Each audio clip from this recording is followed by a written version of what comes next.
Not too bad, I think.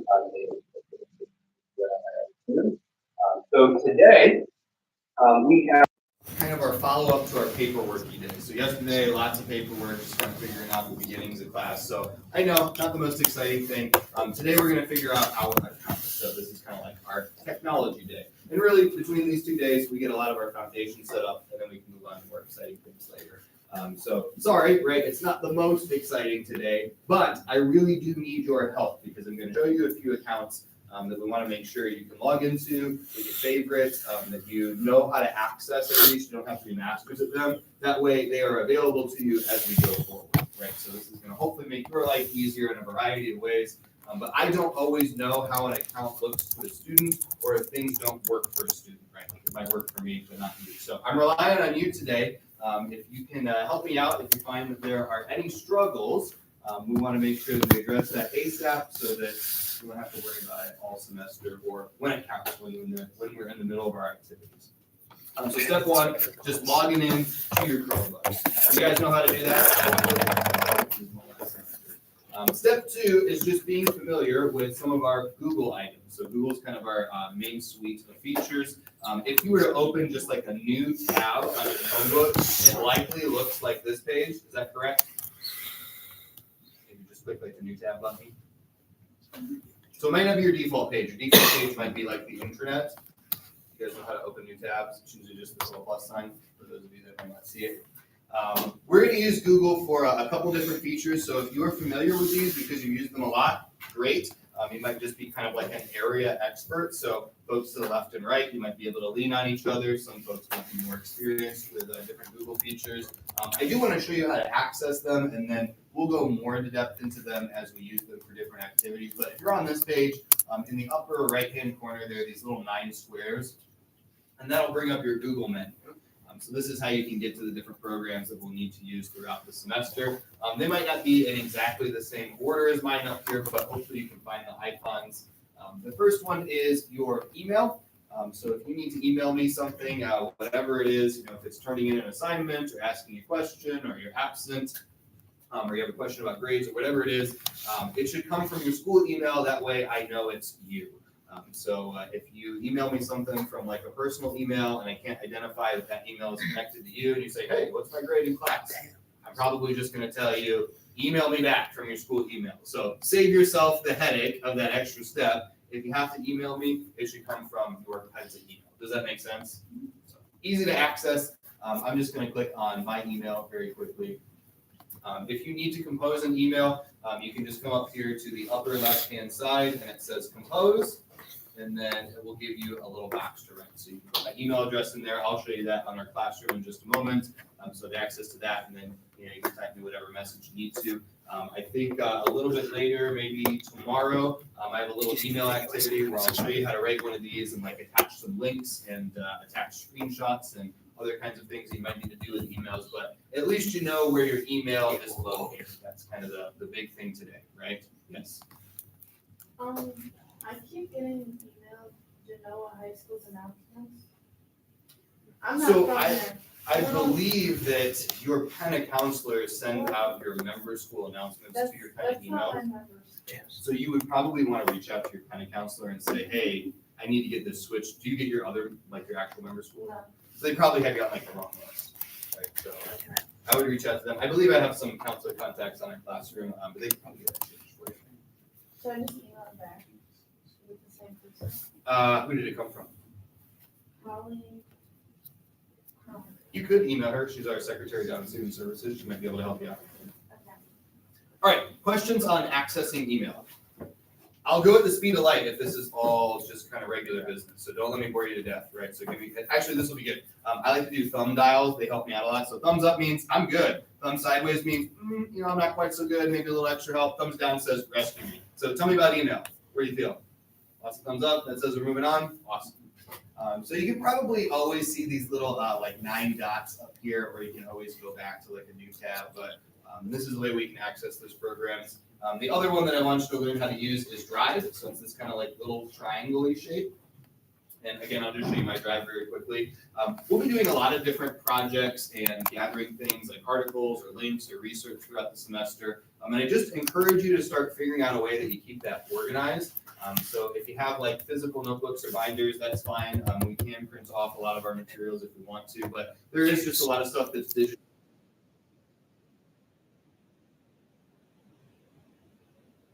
Look in the upper left-hand corner, gives you this idea. You can upload files and you can do things like add new folders.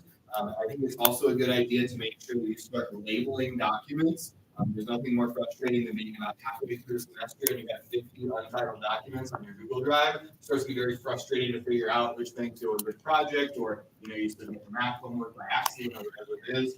So I kind of trust you, right? Pick the organization if you want, but a good labeling system, a good folder system to save your documents, to save your work, it's going to help you out throughout the semester. How do you guys feel about Google Drive? Do you know how to use this? Do you know how to make a folder? Yeah, question? I'm really good with that thing. I get the Holy Trunk thing too. I'm not going to know if these are just announcements in general. So I believe there are kind of announcements that go to your.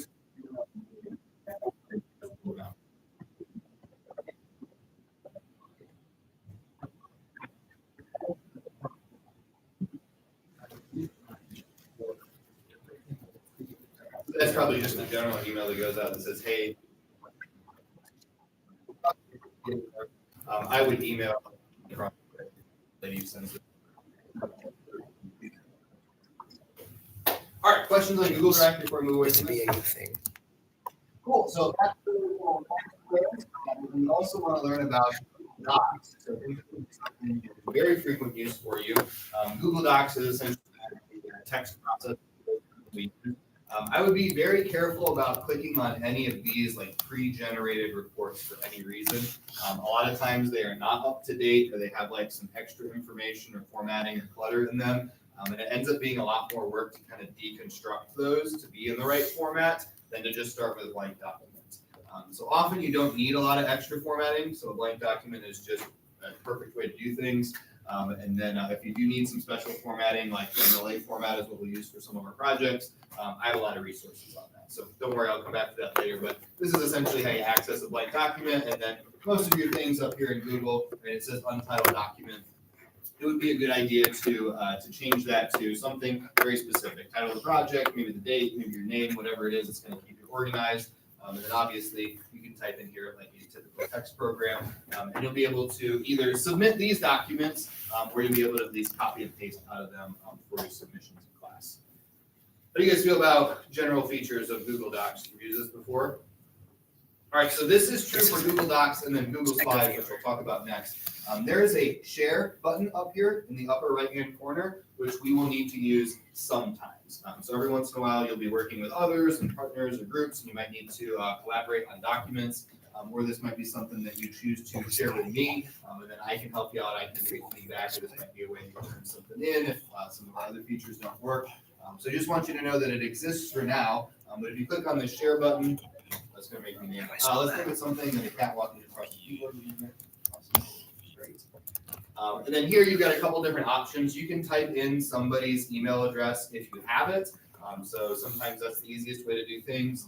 Or down here, you can get a link. So I prefer this a lot because what you can do is change it to anyone with the link. And then usually you want to change it from viewer to editor. And then anybody you send this link to can hop on your document. Partners, your group mates, you can just post the link somewhere and everybody can keep clicking on it to get back to it easily.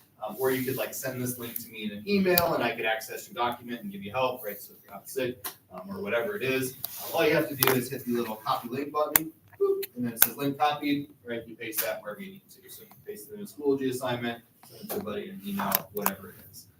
Does this make sense that there are sharing features for Google items so you can collaborate with others? So easy way for you to work with your buddies, easy way for you to turn stuff in. One more thing with our little Google information, and that is Google Slides. So it's, I don't know, this yellow icon. And Google Slides is kind of like PowerPoint. I feel like people have had some experience with that. They've probably seen it, maybe worked with it. Again, I'd be careful about what you do with some of the pre-generated reports when we use Google Slides. Sometimes it can be a little bit more confusing. So you can always do a blank one.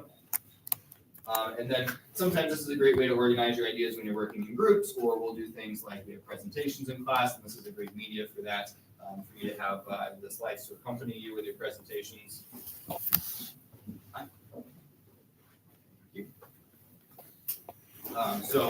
We'll go into more detail on this. If you are not an expert at using slides, when we have that as one of our requirements, I'll show you how to set up different versions.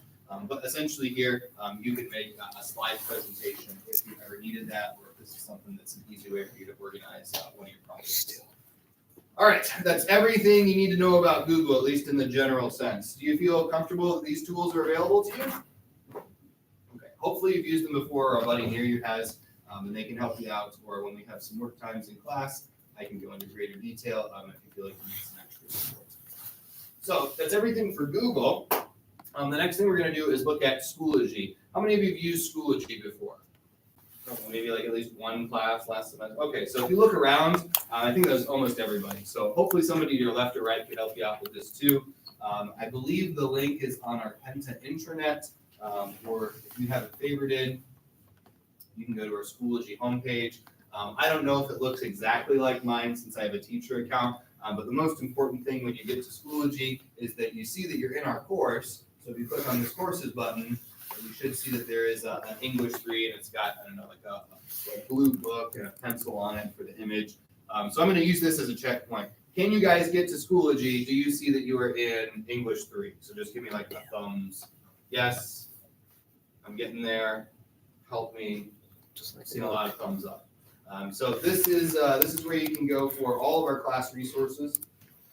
So if you click on that, it'll take you into our class main page. I believe you should be default set on the materials option. Is that right? Okay, good. So you should probably see these same folders that I have in front of us here. So this is where you can find a lot of your initial information for class. So we'll go over the folders bit by bit, obviously, as we have more units and things to cover.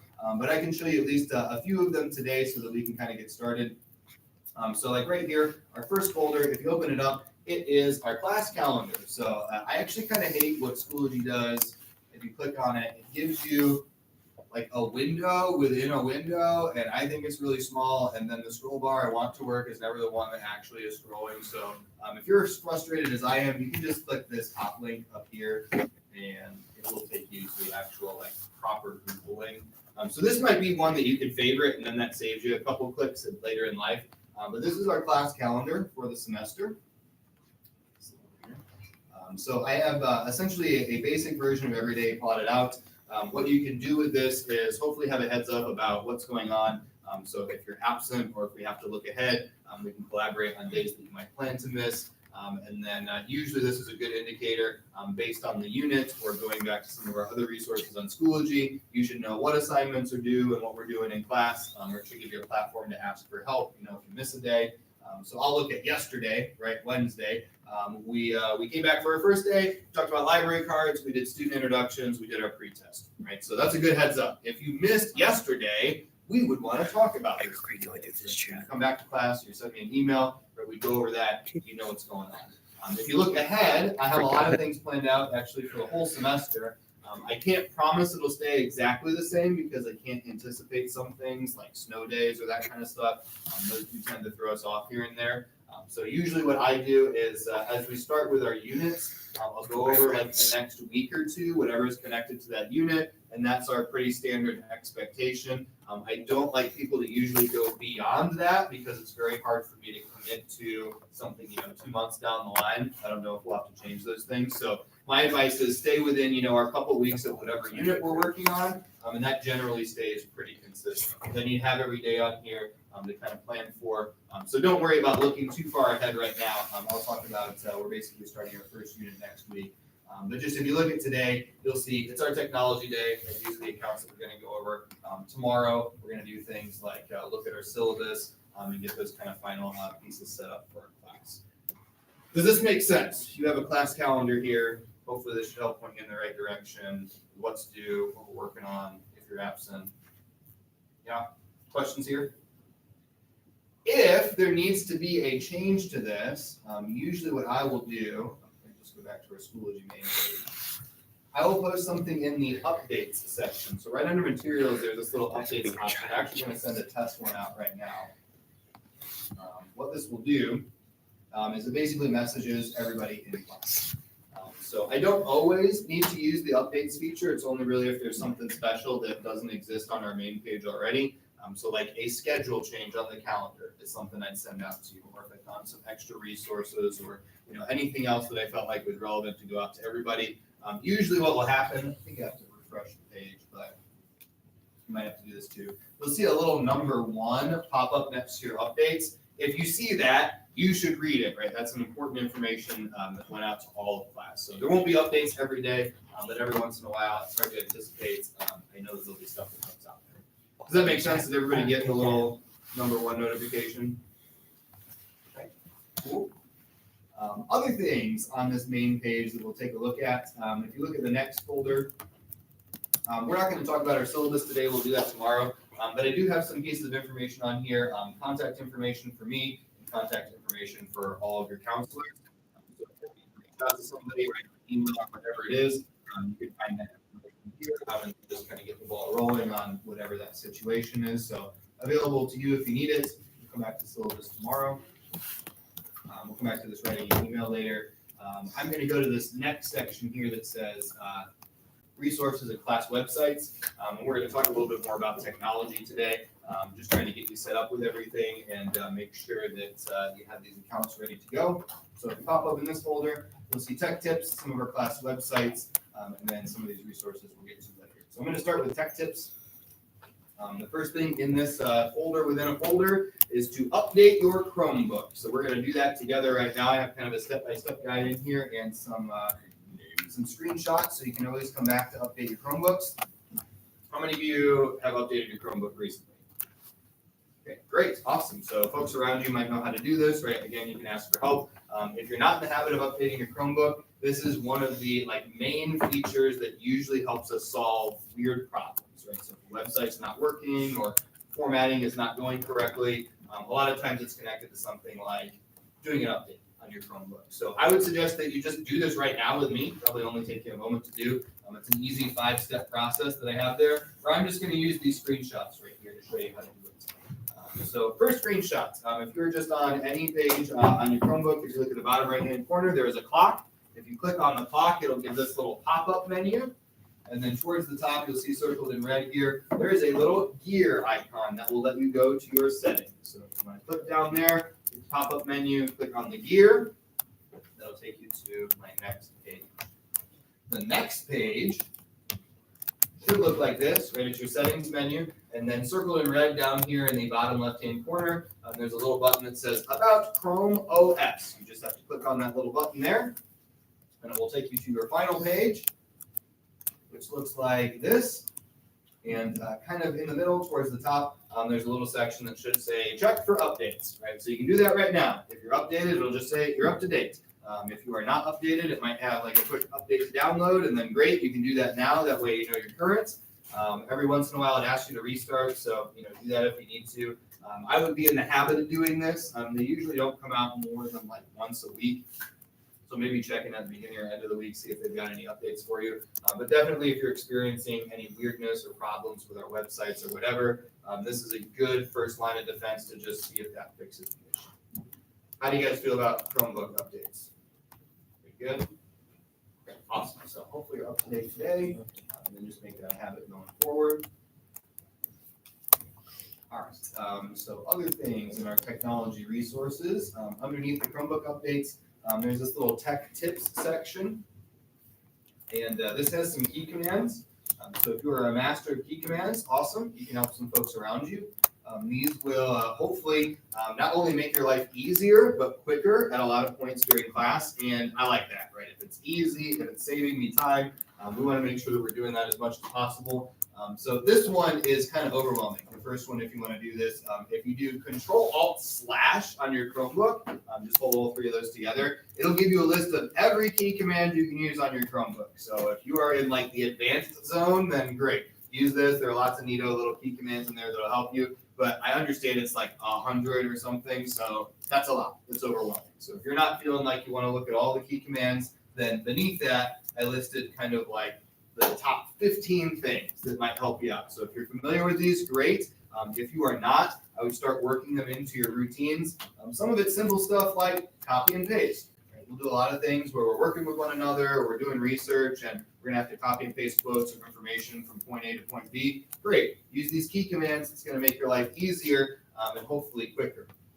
There's other stuff too in here like Control F. So this brings up a search feature on any website or any document.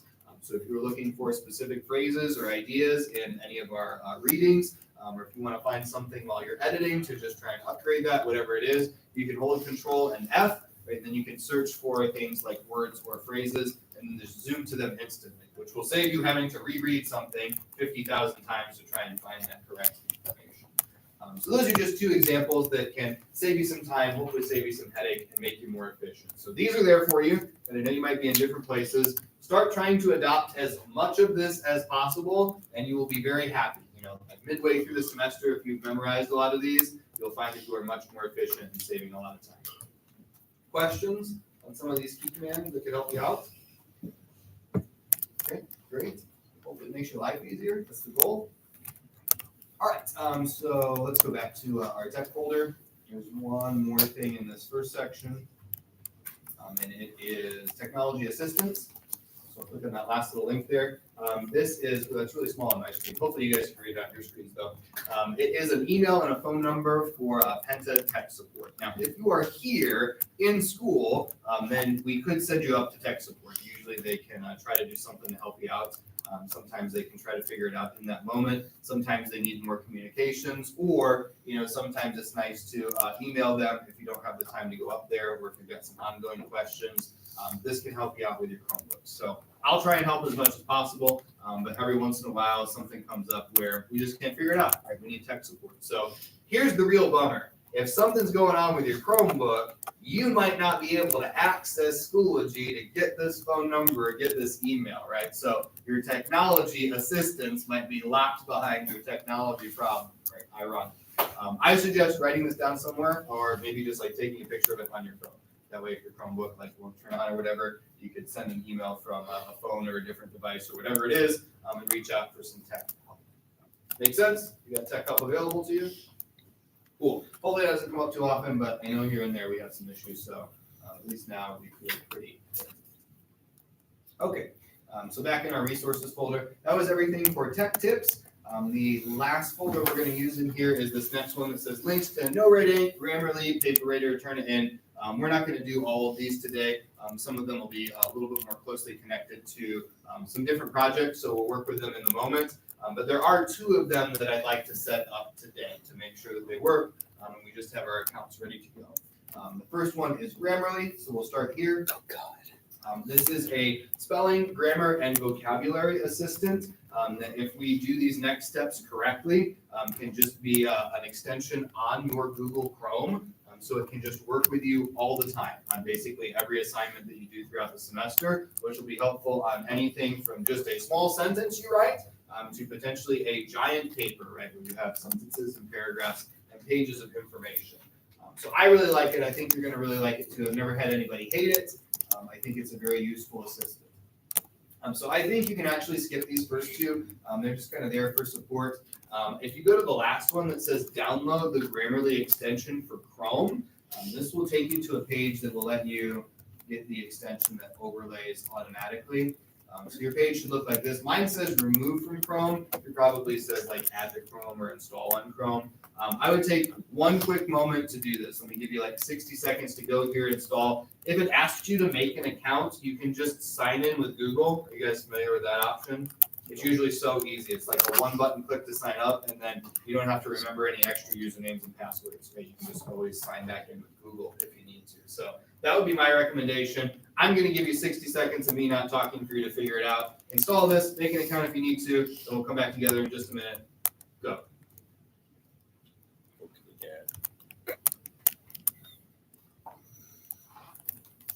Okay, I added it, but I don't know how to get to it. I'm going to show you how to use it in just a moment. So why don't you just make the account and add it? Well, I don't know how to make the account, because I don't know how to get to it. Did it ask you to make the account? No, I kind of just downloaded it. Okay, and that was successful. Let me see what Does she happened. not know how an extension works? Well, it says it. Okay, so it might ask you to make an account when I show you the next step. So, again, it'll be easy to just sign in with Google. So you just hang out for right now, and we'll see if it works.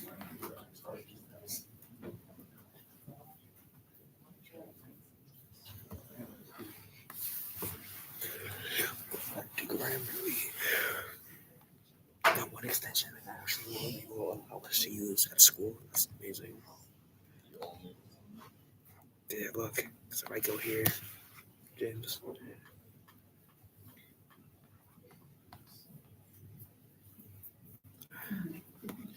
I can put solitaire. Wait a minute.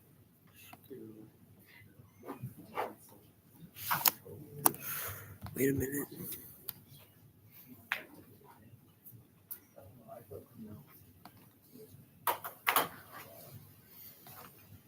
Oh, wait, we can have extensions.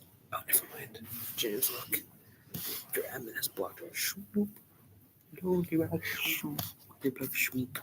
Okay, was everybody at least able to add it to Chrome? It's there. So if it asks you to make an Where the account, fuck did it go? great. If not, it might ask you at this next step. So I'm going to show you really quickly. This is just kind of a random Google Doc that I have.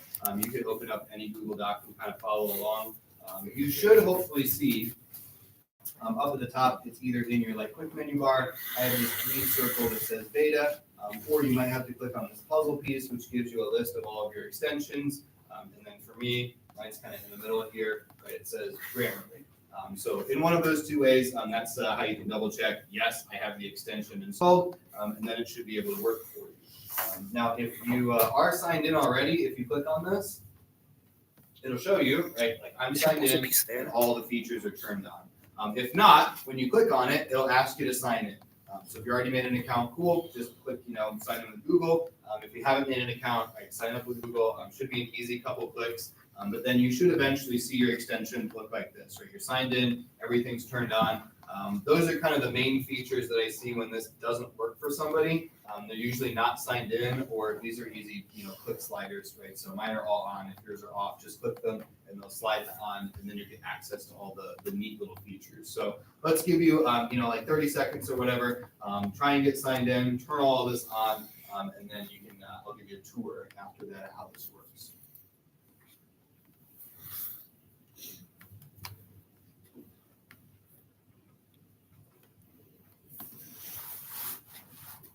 But wait, there's more.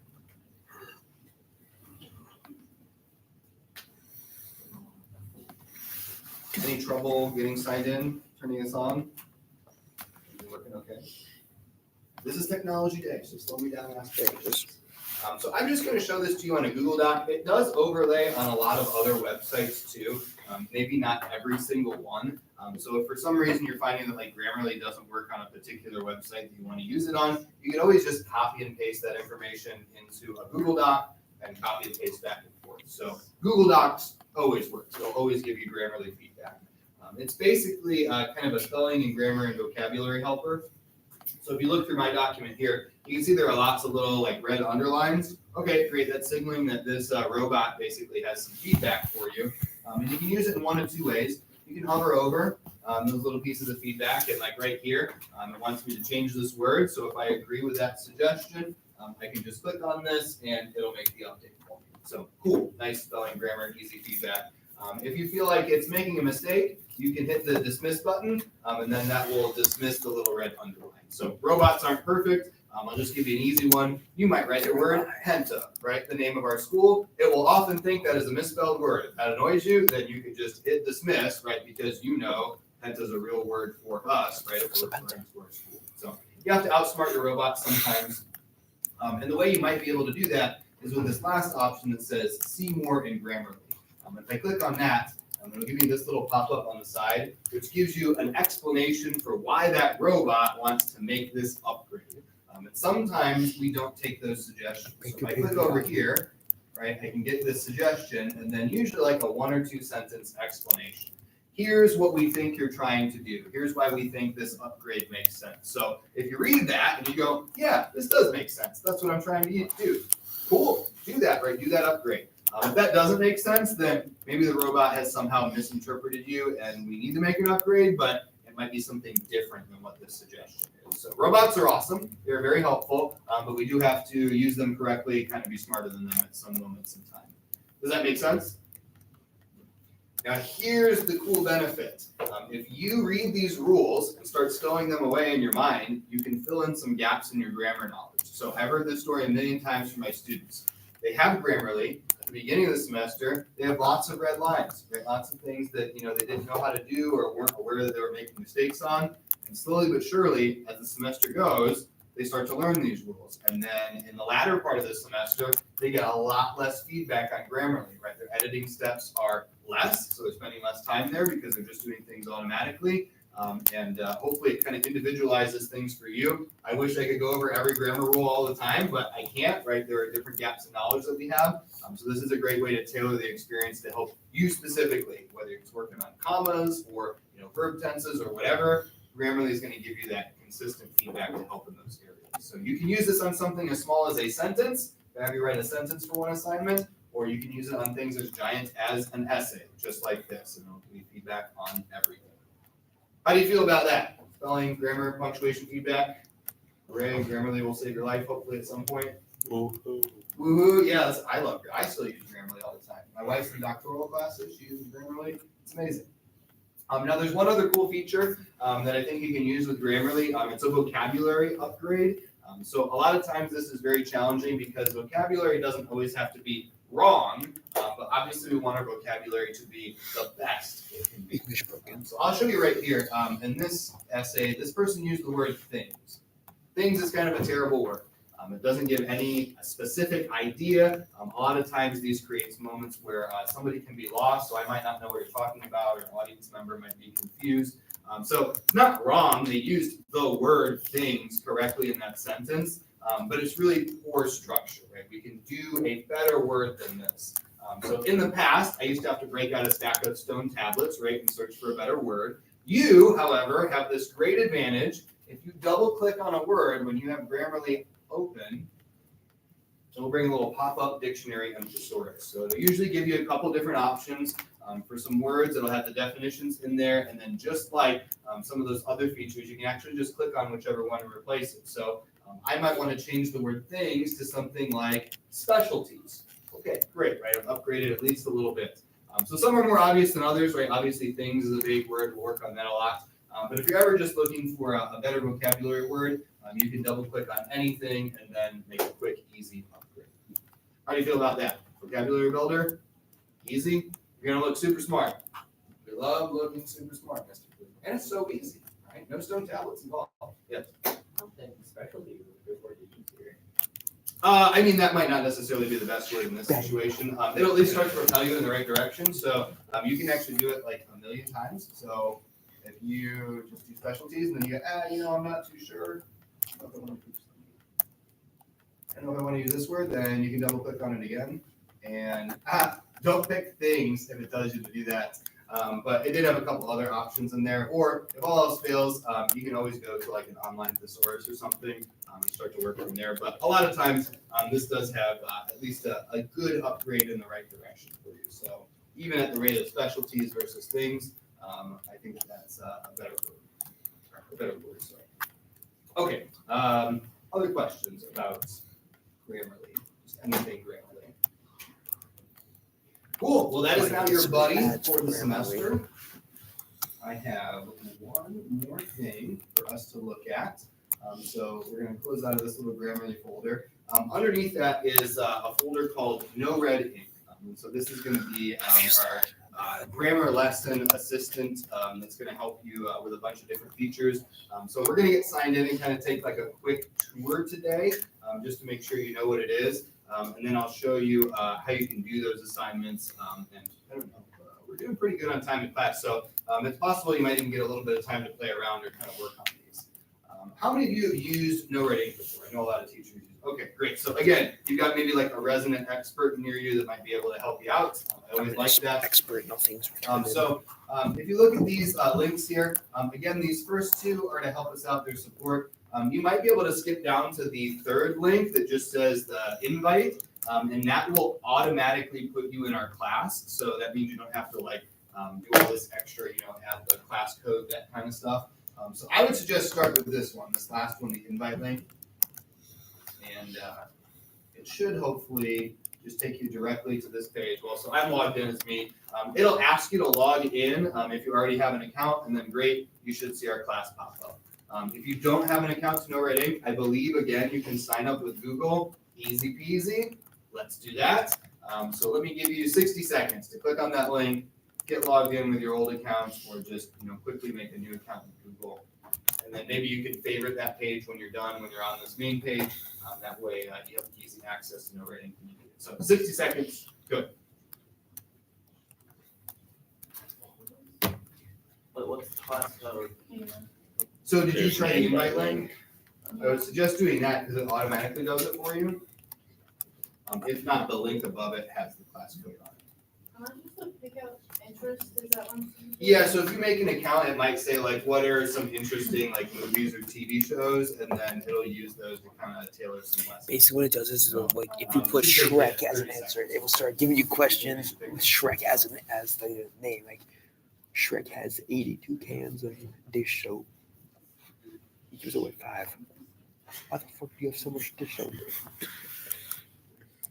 I got Jesus juice.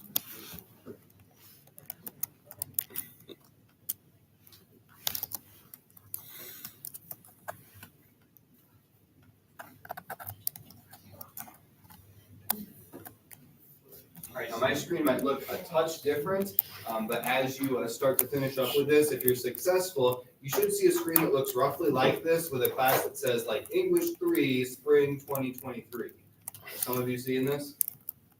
Some of us? So did you use the invite link, or you have to go back and copy the code as?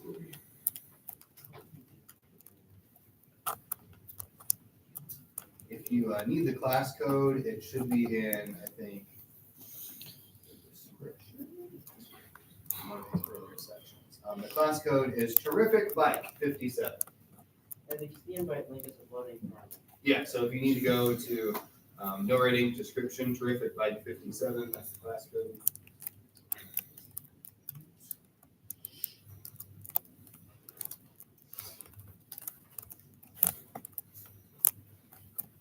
Let me get a thumbs moment. I logged in. I'm ready for the next step. I'm almost logged in. It's going to take me a sec. Help, I'm drowning. I'm drowning. I'm drowning. Father, help. I'll show you the next step. Father, help. I'm drowning. How the fuck do I swim? I don't have a class code. Terrific bike, dumbass. Wait, what is it? I think it's Terrific Bike 57, I think. How do you spell terrorist? You have grammar terrorist. Is that what you're condone?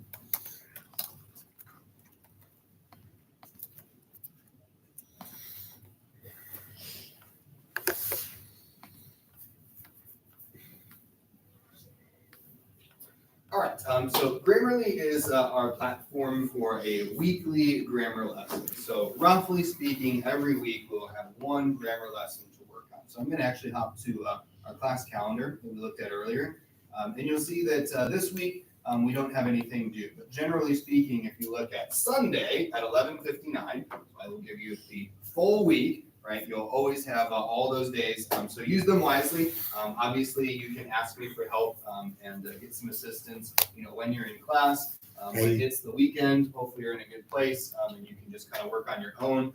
You also have the whole week to spread this out, so you can start these lessons early and do them, like 10 minutes a day until you finish it. You can do them all at once if you want to. I do caution against saving everything until like 11 o'clock Sunday night, because if you need help, then there's no way for me to help you. So I do recommend looking at the lessons sooner rather than later and just saying, yes, I get it. Basically, the general feedback I've had about Know Red Ink is that Some of these are review and you are just experts. Okay, great, hooray, it's just a quick review. And then sometimes these are concepts that maybe you struggle with or haven't seen before. So definitely if you're in that category, I want to make sure you see it early so you can get some extra help. Now on our calendar, your first one isn't due until the 15th, right? So there's no red ink this week, right? It's the first week of class, we're taking it easy.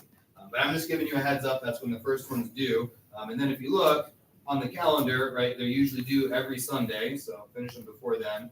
But sometimes, right, we don't have them, so just stay conscious, I think. Like, so spring break, no red ink there, because I'm not a monster, right? So generally speaking, most weeks you'll have one. I think that many of my students are able to get them done in school. Usually, since I'm going to give you access now, if there's any ever extra time in class, then great. If you've got an extra 10 minutes because you finished your activity early, or maybe we were just focused in class and we finished class early, awesome. Do it in school. I have a lot of folks who are able to do that. Otherwise, you'll just need to plan. Sometimes too, I say, if you're out for a couple of days and you don't want to fall behind on work and you're just not sure what else is going on in class or how to work on it, or you're stuck, you can always do your no red ink, right? And that way, at least you're not behind on that assignment for the week. So it's a nice stable thing to make sure that you always have some forward progress. And they do add up. I think that you'll notice as you do these assignments that it's a nice consistent grade for you every week. You're doing your grammar lessons and you're earning some points. I guess the opposite is true too. Don't fall behind, because then that gets obviously overwhelming to try and catch up on those, and those points can add up over the weeks. Does that make sense? You'll have a weekly grammar lesson on the calendar. All right. So if you click on your class, right, hopefully you have a page somewhat like this. Did you watch this show, James? You as a student. You think I watched that?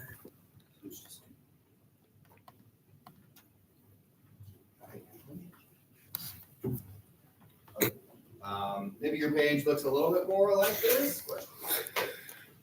Okay, yes. So what you'll see here is a list of your assignments. And it does have the dates on here. They match with the calendar. So if you look at these two first items, there's the conjunctions practice and the conjunctions quiz, right? So those are both due in 11 days from now on January 15th, right? That's 11:59 on that Sunday. So you have plenty of time to figure out where this fits in, to ask questions, to work on it in school, hopefully. But I do want this on your radar, because I know that the practice here is something that you might want to spend a bunch of time on, potentially if you don't know this concept at all. So the practice is just that. You can go in here, you can find examples and lessons and practice quizzes, and you can do whatever you want with this, however much you want to do with it. So if you just need this for 5 minutes because it's review, cool. You want to spend a half hour here because you've never heard of this concept before, great. And then if you have additional questions after you've taken a look at the practice, you can talk to me, and I'll help you out with some additional ideas. So I'm just going to click on this. And so in here, it'll have it broken down into different sections. So there are some different kinds of conjunctions. They have some nice little acronyms to help you remember. But if you clicked on any of them, you can do view lesson and practice. So I'll do view lesson. And again, you can spend as much time in here as you want. It'll give you, an example here. It'll kind of diagram out the sentence and say, okay, here's what a conjunction is. Here are some examples of conjunctions. Here's a sentence in action where you can see a conjunction working. And so in this case, the conjunction they're talking about is the word and, right? And so this is a good example. You might just need to read through one of these. But if you wanted to see other conjunctions, so but is the second one that they do here, great. You can look at this example too. I mean, they're largely the same, but there's, some quick reading material. These things will take you, like 30 seconds maybe to look over. And then, maybe this is a couple minutes if you're looking at all of them. Right? You kind of have to plan out your time. So everything you need is in the lessons. And then if you do the practice underneath, it's Ronaldo. This will give you a practice quiz. So this is in the exact same style as the actual quiz, which I'll talk about in a moment. But this is not for a grade. So you can do this as much as you want. You can get as many of these as wrong as you want. But really the goal is you're getting many of them right in a row on the practice to say, yes, I am confident. I should move on to the actual graded quiz. So I would make sure you spend at least a couple minutes here. You don't have to do the full practice. It's not for a grade. So if you don't want to go through the entire session, okay. But do feel confident, right? If you know that you're getting several right in a row and you feel like you're ready to move on, then great. These are exactly the same style as the quiz too, so hopefully that'll get you familiar with the quiz style. So basically it'll ask you to do something like highlight a word or type in a word or whatever it is. It's usually pretty straightforward. In this case, it says highlight the coordinating conjunction, right? So if I look through this sentence, I would want to find one of those. We already talked about the word but being a conjunction. So if I click on that and highlight it and submit my answer, and it will say, hey, you did it. You know this conjunction, right? So that's good news, right? You're ready to move on. Now, if you do it incorrectly, so I'm gonna pick this word. It's not a conjunction. Then it will say, ooh, hey, you didn't get it, right? And it'll give you some more attempts on this one. There is a little show hint button down here. And if you do that, it'll bring up one of those little lesson pages to say, hey, maybe this will kind of jog your memory, right? This will get you in the right direction. So if that helps, awesome. So let's pick the correct one, right? And would be the word here. And submit and go, all right, you did it. Right, and so as you move forward, right, you get several of these correct, you're feeling confident, awesome. Maybe you're ready to move on to the quiz, or do all of them if you want to feel very confident. This does not have a grade attached to it. It's just there to help. Does the practice assignment make sense? Okay, so let's go back to our main page. It's angry British man. So when you're confident with the practice, you can go to the conjunctions quiz. Now this is for a grade. So when you do take this quiz, whatever score you get will be the score that I end up putting in the grade book, on like Monday or whatever that day is after Sunday. So be ready for this. Be careful with this, right? Make sure that you don't go to this one right away. If you start the quiz, you can save your space. So if you only have time to do like 5 questions of the quiz, right, and then class ends, that's okay. It'll save your space, and you can come back to it and pick up on question 6, in 2 days or whatever it is when you come back. So it is really nice that you don't have to do it all at once. But I will just show you very quickly. It looks exactly the same as the practice, right? So they'll give you the questions. You'll just do that little highlight feature for this particular one, and then you'll just submit your answers as you go. So once you finish all the questions, you'll have a total score, and then I'll be able to put that in the grade book for you. How do you feel about the actual quiz? That makes sense? It's the one you get a score on? Okay, cool. Any questions on no rating? Well, hey, I have good news. Technology worked really well for us today. I feel like we had basically 0 hiccups with accounts or things not working or internet being slow. So I always plan a little bit of extra time in today because I have that happen usually more often than not. So knock on wood that keeps up for us throughout the semester. But you're basically all set, at least for the moment, until we get to some of those more in-depth items. How to access our classroom, our calendar, right? All those good things. I think what I can do for you right now is just turn over. You got kind of like a half hour in class here. Why don't you play around with No Red Ink, right? You might even be able to get this assignment knocked out of the way, and then you don't have to worry about the first one. This is also a good time to ask me questions. All the No Red Inks are available for the entire semester. So please don't try to do them all today. But if you ever have extra time, or you're going to be busy, in a future week, you can always move ahead, right? And just do those No Red Inks in advance. And then that's something less to worry about. So I would at least try to work on the one that's going to be due, in 11 days. Make sure that you're feeling confident about how to use it. And then we can double back to it later if you have questions as we approach that due date. So this is a good use of your time. Any questions on what you can do? In a half hour, you might even be able to finish, depending on how much of a review this is. So get done what you can get done. Let me know what you need. Turn the last part of class over to you.